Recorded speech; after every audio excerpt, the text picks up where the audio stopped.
Je suis Thierry Niguer, le créateur et le fondateur de la ferme aux rennes et de l'auberge du Schanzoasen, avec mon fils, qui est aujourd'hui en cuisine. Donc on est sur la commune de Stoswir et on est à la ferme aux rennes.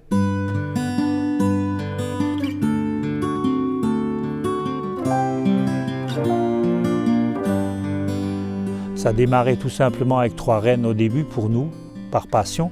Très vite, les clients de l'auberge se sont pris au jeu, avaient besoin d'avoir plus de renseignements. Donc toute la journée, j'étais présent pour parler des rennes. Ensuite, on a fait tous les jours à 16h un nourrissage et ça n'allait plus, je n'arrivais plus à faire mon travail. Donc on a franchi une étape et on a tout simplement démarré avec ce parc à rennes il y a 3 ans maintenant et qui permet d'avoir du personnel et aussi que voilà, le parc soit ouvert toute la journée. Je pense qu'au fond de chaque personne, le renne c'est quelque chose de mythique. Il y a bien sûr le Père Noël et les rennes derrière. Après, il y a aussi les derniers films qui sont sortis de Walt Disney. Il y a des rennes, il y a la neige. Donc voilà, ça fait aussi que les enfants sont un peu passionnés par cet animal.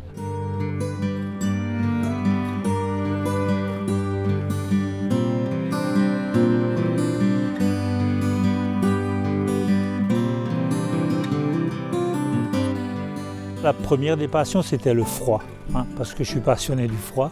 J'aime pas du tout le chaud. Et après, c'était un défi parce qu'on avait pas mal de contacts avec des parcs animaliers qui nous disaient que c'était impossible d'avoir des rennes dans la nature. Il fallait vraiment qu'ils soient dans un parc, pas sur l'herbe. Donc voilà, on s'est dit, si c'est un défi, on va se lancer. Et voilà, aujourd'hui, ça marche. Ils font des petits chaque année.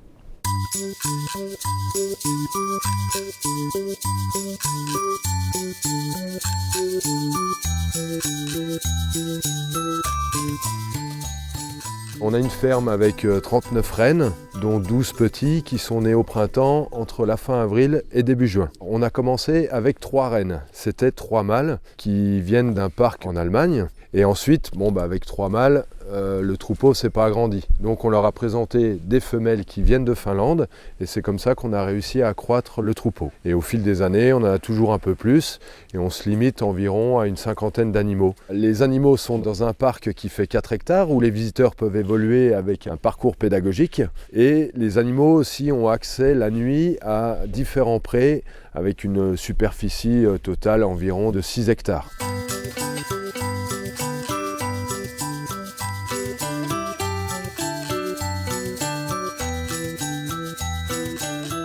Les personnes qui visitent le parc aiment bien être autonomes, c'est-à-dire qu'ils n'ont pas toujours envie d'être avec une personne qui les accompagne tout au long de leur parcours.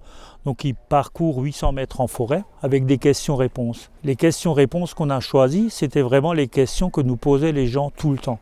C'est là qu'on est aussi venu à la maison du Père Noël. Parce qu'au départ, nous, rennes, on n'a pas forcément tout de suite assimilé le renne au Père Noël. Mais chaque deuxième enfant nous demandait, est-ce que le renne vole ? Alors voilà, donc en fin de compte, sur le parcours, il y a cette question-là. Et on a eu la grosse chance aussi d'avoir une personne qui nous a proposé une collection d'objets qui viennent de Laponie. Donc c'était un ethnologue décédé déjà. Donc sa veuve nous a proposé ces objets. Sa volonté était de donner ça à un endroit où il y a des rennes.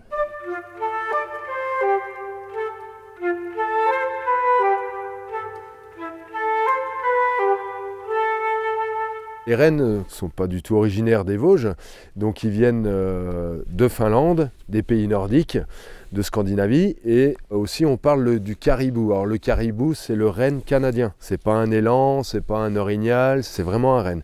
Donc c'est de la même famille. Le caribou canadien est légèrement plus grand que le renne finlandais, par exemple, mais un mâle, c'est 1m10, 1m15 au garrot. 150 kg, c'est vraiment le poids et la taille maximale des rennes. Alors au niveau du climat, oui, ils sont très bien acclimatés. On est quand même à 1100 mètres d'altitude, on est en montagne. C'est des animaux qui ont l'habitude du froid et aussi du chaud, parce que dans les pays nordiques, l'été, il fait quand même assez chaud, donc c'est un climat qui leur convient bien, oui.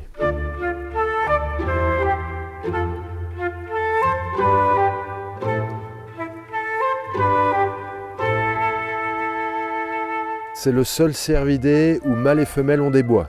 Chez les mâles, c'est toujours un peu plus développé que chez les femelles. Et donc, c'est régulé par les hormones et ça tombe tous les ans et ça repousse tous les ans. Parce que des bois, c'est un outil pour creuser le sol ou creuser la neige pour trouver à manger. Et c'est aussi une arme pour se défendre. Donc c'est pour ça que même les femelles, on les boit jusqu'à la mise bas des petits, donc ça leur permet de se défendre. Au mois d'octobre, c'est le brame du renne, donc c'est la reproduction. Les mâles rentrent en conflit, vous avez un dominant, des dominés ou un seul dominé, et c'est le dominant qui va reproduire toutes les femelles. Donc c'est un petit par an, il peut y avoir des jumeaux, mais ça reste très très rare. Le temps de gestation des femelles, ça va de 7 à 8 mois, c'est une particularité des femelles. Donc le petit est viable au bout de 7 mois, mais si la femelle rencontre des difficultés au niveau de l'alimentation, au niveau du froid, au niveau si elle est malade, elle peut bloquer ses contractions et attendre jusqu'à 1 mois de plus. Donc le petit ne se développe plus, il attend sagement dans le ventre de sa maman.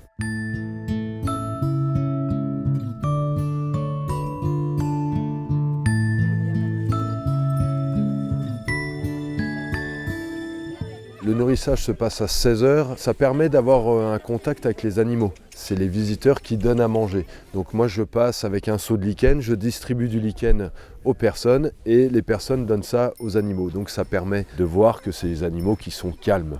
Mais dès qu'il y a de la nourriture, ils sont bien au rendez-vous. Ça reste des animaux très craintifs, parce qu'en milieu naturel, il ne faut pas oublier que c'est des proies. Et ils sont aussi, à la fois, c'est peut-être un petit peu contradictoire, ils sont très curieux. Si vous n'êtes pas beaucoup agité, les animaux vont s'approcher d'eux-mêmes, ils vont venir vous voir, ils vont venir vous sentir par curiosité, quoi. Nous, on appelle ça de la curiosité, quoi.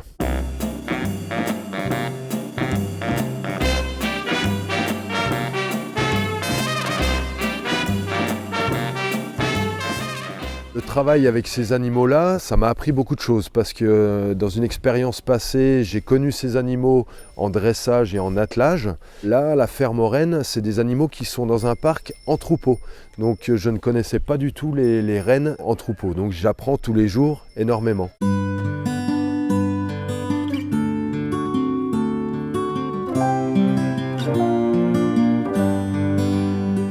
Une fois qu'on connaît le renne, qu'on connaît l'animal, on s'y attache très rapidement parce qu'il a quelque chose d'étrange. C'est-à-dire qu'il y a des jours où il est très attachant, il y a des jours où il nous ignore carrément. Mais je pense que moi, comme mon fils, on a vraiment besoin d'y être au moins 2 fois par semaine et j'y vais souvent le soir, quand tout est calme, quand tout est fermé. Je vais ouvrir aussi tous les soirs les parcs, donc je vois aussi souvent très rapidement avec la lampe de poche, mais j'y suis, quoi.